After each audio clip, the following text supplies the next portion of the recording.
And he says it's not just essential and valuable, but it is necessary for the fulfillment of their particular purpose in life. A father, then, is God's intention for men to be. Therefore, he designed them to be so. Father, then, denotes, Neville, source, sustainer, supporter, nourisher, founder, and protector. It also means progenitor, initiator, starter, ancestor, founder, author, teacher, and creator. Can I tell you this? Father is not simply a name, but a title resulting from a function. Let me just say this to some of my sisters in here. Just consider yourself privileged to be peeking into a private conversation that I am having specifically with men. Mm-hmm. Father is not simply a name, but it is a title resulting from a function. God is our Father through our creation and our redemption in Jesus Christ. God is the source of all creation, and we are restored back to him as Father through his Son, Jesus Christ. That's why when the disciples asked Jesus what to pray, he said, pray, our Father. Father is a function even of our heavenly being. There are 5 stages to manhood. There are 5 stages in the development of every single man. The first stage is male. We are born male. It is our gender. It is a product of our physiological makeup. Based on our body parts, we are considered male. You may act like a male. You may think like a male. You may even try to take on some of the characteristics of a male. But at the end of the day, what defines your maleness is your physiological makeup. The second stage of every man is a boy. Not only are we born male, but we become boys. Can I just tell you this? Boys like toys. Boys like things that are shiny, things that glitter, things that light up. That's why we have the cliche or the colloquialism, boys will be boys. But then the fourth stage of every man is a man. We grow to become a man. The late Dr. Edwin Lewis Cole says it this way. He says that maleness is a matter of birth, but manness is a matter of choice. Here's what I've discovered, Stephen. I've discovered that physiologically we begin to look like men, but we're still functioning psychologically, emotionally, and even spiritually like boys. Mm-hmm. And so we're now in the third stage, physically, but emotionally we're still functioning like we're in the second stage. And so we have dudes that look like men, but we're still functioning like we're boys. And what happens in many of our relationships, she thinks she's getting a man based on his physiological makeup, and then she runs into a boy emotionally. And thus there's conflict in the relationship, and we say it's the same thing Adam said in chapter 1. We say, God, it's the woman that you gave me. But we haven't been able to manage to progress from the stage of being a boy, liking toys and shiny things, to becoming a man. That fourth stage then is husband. It's a dirty word for some of us. That fourth stage is a husband. We get married and we become a husband. When we become a husband, it says that we have now identified a life partner. We have decided to set down our anchor in a relationship. We have said that we have found someone so amazing that we want to give them the privilege of bearing our last name. That is a husband. We get married and become a husband, and then we graduate and become a father. We become a teacher. We become a progenitor.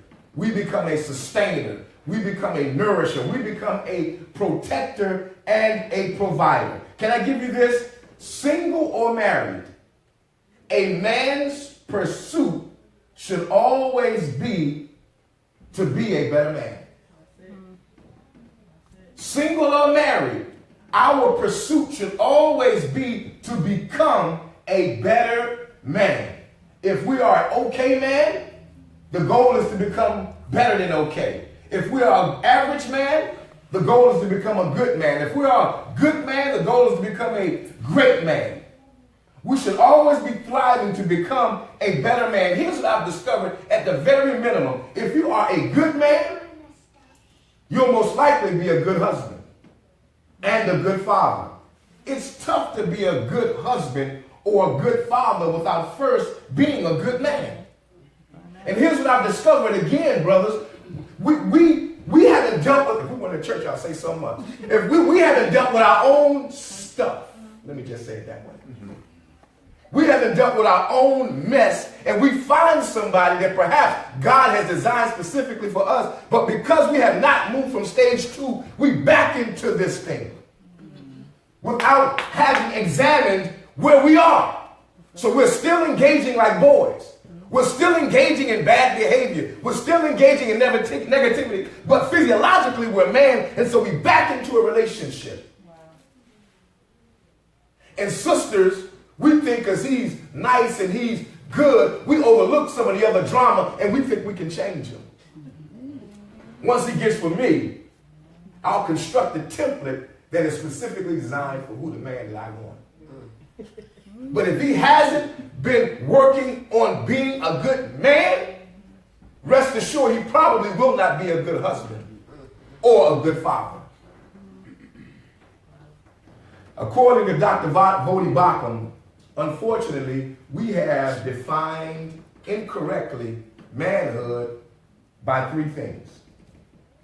We have defined manhood, Devin, by the ball field, the bedroom, and the billfold.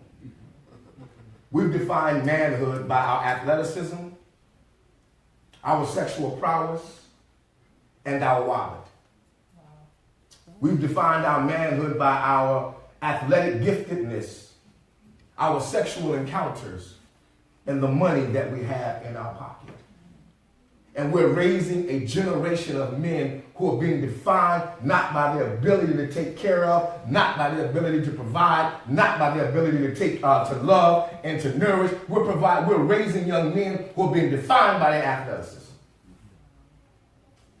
Not as a tool, but as a definition of who they are. Can I tell you this? And it's on tape. Hope you hear this, Coach Simone. Abbott Tech changed their practices because I said my son's spirituality comes first. Amen.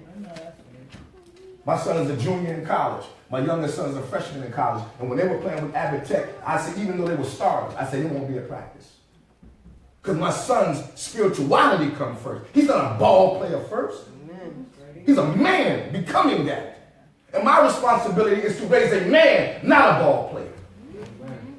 So if it means he misses practice, then that's what he'll do. And if you decide to bench them, that's your choice. But my sons will be in church on Sunday morning. That was my commitment. And even my youngest son, when playing Pop Warner, we would show up, when we were attending New Hope, we would show up first and then leave early. Tell Pastor, piss him out of here, bro. My son has a game. But I wanted my son to recognize the value of his spiritual walk. We're raising men where ball fields are first. And their spirituality is second. And we wonder why when they become of age, they don't know how to take care. They don't know how to provide. They don't know how to nurture. Why they're selfish? Because we trained them that way. We have incorrectly rearranged the order of what it means to raise our young men. And so we tell them that the ball field is first. That the bedroom is second. And that their billfold is third. And we're raising them that way. I had a conversation with a young man that I love dearly. He's a grown man raising his own family. And he had the audacity to say to a kid that you should not be working, that you should be playing sports. And he was frustrated at this young man's guardian who had taken him in with the other kids that she already had. He got mad at the guardian because the guardian said he's a legal grown man and I at least need him to work to try to bring something into the household. Not that you don't have to play sports anymore, but because of all of the kids we have in our house, at your age, your contribution will be significant. And this guy who was mentoring him said to him that your guardian is out of order. Can I tell you that's in this community that we call Danbury? Not in D.C. where I came from. Not in Maryland where I was living. Not in Virginia where I was raised. That's a conversation I had with somebody here in Danbury. That the guardian was out of order for asking a grown man to contribute to the household. Because we're under this illusion that all of our kids are going to receive some D1 scholarship. Incorrectly, we focus on the ball field, the bedroom, and the billfold. And can I say to you, as one who played high school sports and college sports, please don't tell me that sports, one of the reasons why your kids play sports is because it helps build character. All we got to do is watch television. We know that's not the case. If you're trying to tell your son to be like this professional athlete because of his character, you're in for a long road ahead. God is creative. God is resourceful. God is hardworking and creative. But God as a father and his son Jesus Christ as a husband teach us two things that I think are very important. In John 3:10, I believe it is, says that for God so loved the world that he did what? He gave his one and only son. In Ephesians 5:25, it says, husbands, love your wives just as Christ loved who? The church. Can I ask you, how did Christ love the church? Sacrificially. What did he do? He died. Husbands, love your wives as Christ loved the church. God the Father so loved that he gave. One of the characteristics of a father and a husband is that they love sacrificially. They love till it hurts. They love till they don't have any more to give. That is a definition of a father and their husband. Jesus occupied three offices in his life: a prophet, a priest, and a king. I'm about to be done because I'm smelling the food already. But can I give you a few things that I think will be helpful as we consider what it means to be a husband and a father. I think that there are four roles, really, perhaps five, but four definite roles I believe that every man should be playing. Specifically fathers, specifically husbands, but I think whether you are a father or a husband, Jeff, I think it is a role that every man should be playing. There are four roles. Let me give you the first one. The first one is a prophet.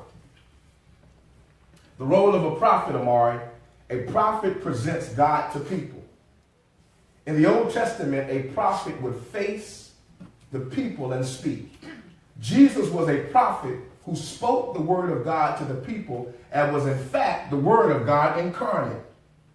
A husband is to be a prophet to his family.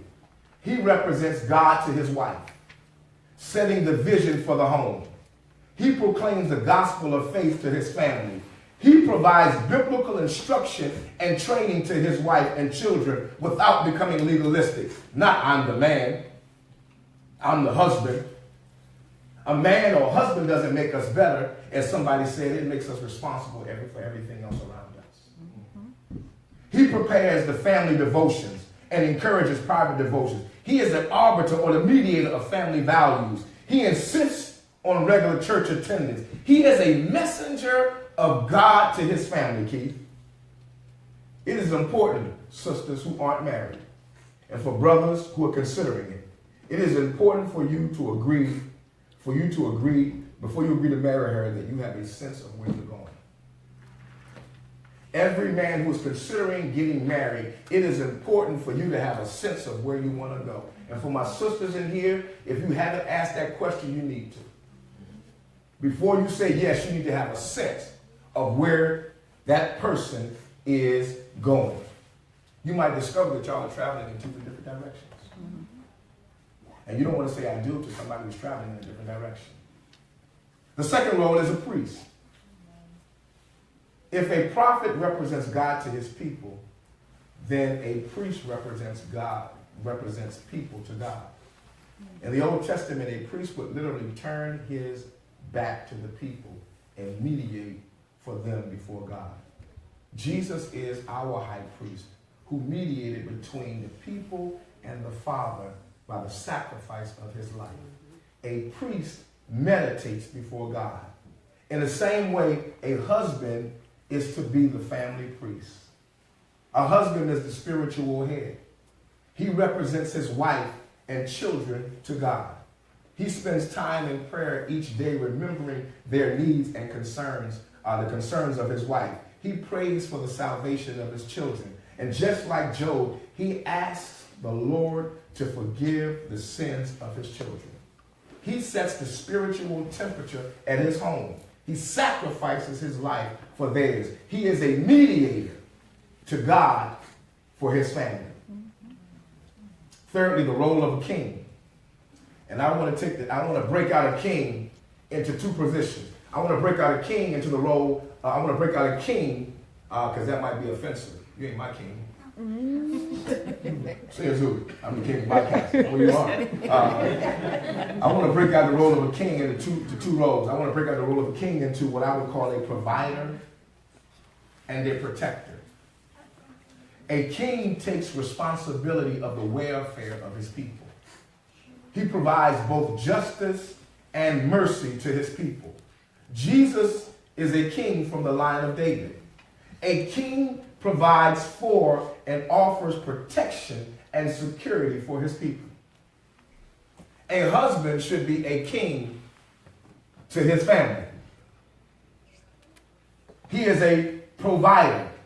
He provides for the needs of his family. He contributes financially and physically to his family. But can I say this, fathers? Because I don't want y'all to get twisted. The provision that a father makes is not just limited to monetary assistance. Though financial support is critical, his or your ministry, brothers, of presence is equally as crucial. Your ability to provide physically, emotionally, supply security and stability and strength elevates your influence and secures your role as a provider. Social scientists suggest a child that has not had a strong male presence provided is more likely to face difficulties that lead to emotional and social problems. Statistics show that when a male is present, it increases the success of the child.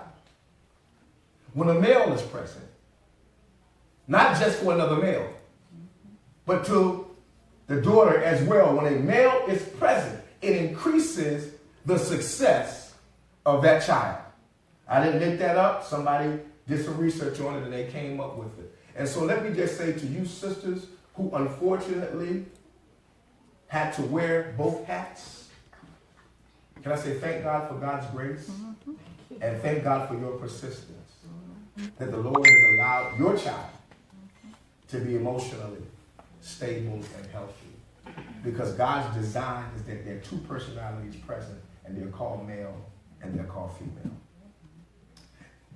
Not only that, the husband or the father is a protector. When a man embraces the idea of a protector, he ensures the roles of the other roles function effectively.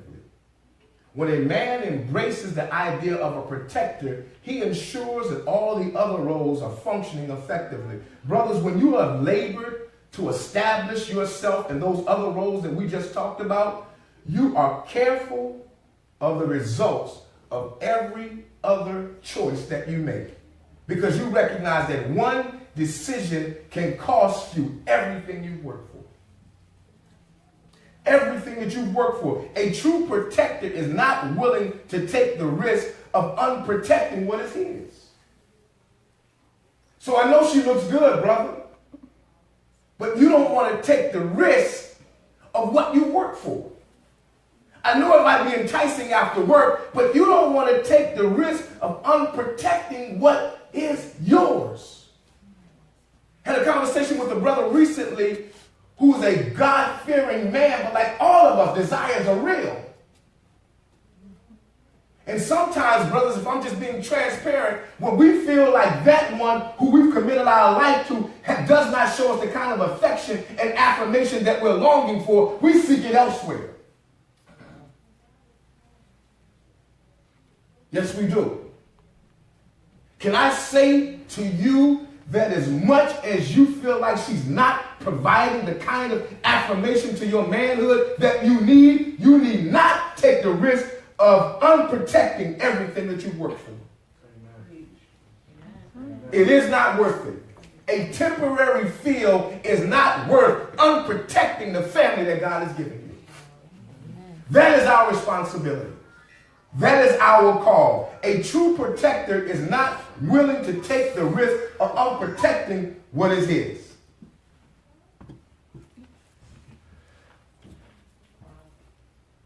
My wife deterred me recently because there was someone locally in this community that cut my son's hair, and in doing so, he disrespected him.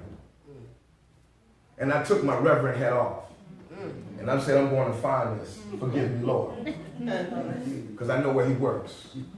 And my wife suggested that I not do otherwise. Just recently, I got a text from my youngest son that somebody at a game recently, at a Pop Warner game, disrespected my youngest son while he was refereeing. And I think God was involved because I didn't see the text until a few minutes, until the game was over. Because had I saw the text, I probably would have went to Planters Field. But I must be honest though. Monday, Tuesday, and Wednesday, I went to the neighborhoods where I know they hang out. Because we needed to have some conversation. That's my seed that you offended. That's my seed that you disrespected. That's my seed that you called out of their name. And man to man, I need to understand, why would another man disregard a young boy? I needed to look in your eyes and hear your heart. That's mine. And my sons were willing to come to me because they understand that they're mine. And that my responsibility and my call is to protect. I keep telling people, don't get the reverend hat twisted. I wasn't born a reverend. And so when things need to be addressed, my sons and my daughter need to know that my part of my call is to protect. And I'm not willing to risk what God has called me to protect to let it go unprotected. And can I say this to you ladies? If a man can only offer sex or money, it's probably because that's the only thing he's willing to protect.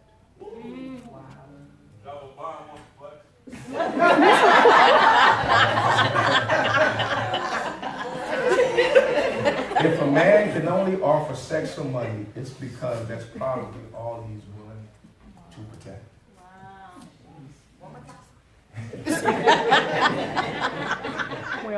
If you're secondary to his money, if he just views you objectively, you're probably not his priority. Let me just say it this way. Dear minister friend of mine says it this way. Never consider anyone a priority who considers you an option. That's right. That's right. For some of us, sisters, and for some of us brothers, the women that the Lord has placed in our lives, we treat them like options. Never consider anyone a priority who views you as an option. Can I say this and I'm done? When fathers assume their rightful place,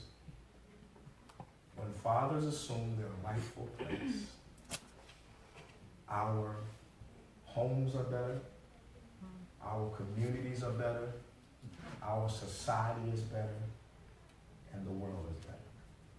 When we assume our rightful place, God is positioned to breathe on his creation the way that he intended.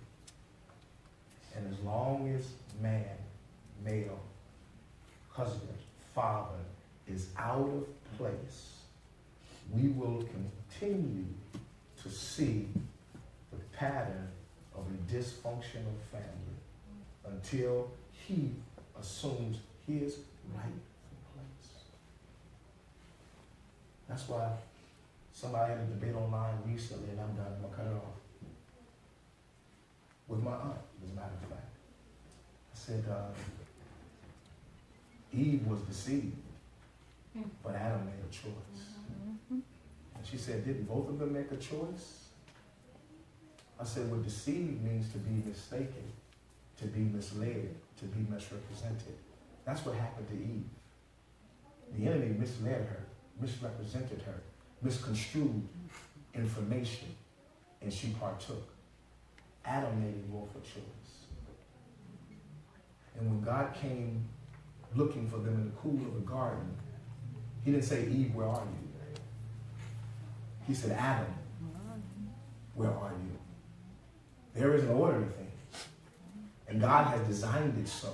And when that dude is not in his rightful place, everything else becomes chaotic. And so, fathers, I want to remind us today. Husbands, I want to remind us today. Husbands to be, I want to remind us today. Husbands who just became husbands, I want to remind us today that those 5 stages of development are critical. We move beyond our maleness that was given to us. We can't hang out in the boy stage, loving shiny things. We got to embrace our manhood. We got to embrace our role as a husband. And we got to graduate and own what it means to be a father. And I think if we do that, our communities around the world, and specifically this community that we call Danbury, we'll see God breathe in ways that he's never breathed before when the family comes back together. And so I want to say thank you for you all being here, for some of the fathers who hung out with us for the first time on this Sunday. Thank you for coming out and being, hey, Mr. Tillery, what's up? Good to see you. I want to say thank you for being with us this morning. I am so excited that you are here. If it would have only been women here, as much as I love my sisters, because they bless us, without the sisters, the church don't exist. And that's been for 100+ years. But let me just say to you today, because you are present, my day is already made. I don't know what my wife and kids have planned for me. It may not be anything. But if they don't plan anything, my day has already been made simply because you're present. So would you give yourselves a hand for coming out? And we're done. I'm going to close out in prayer. And I think the sound team is going to play us some music as we transition out. Let's stand all over the place together so we can leave out. I'm not quite...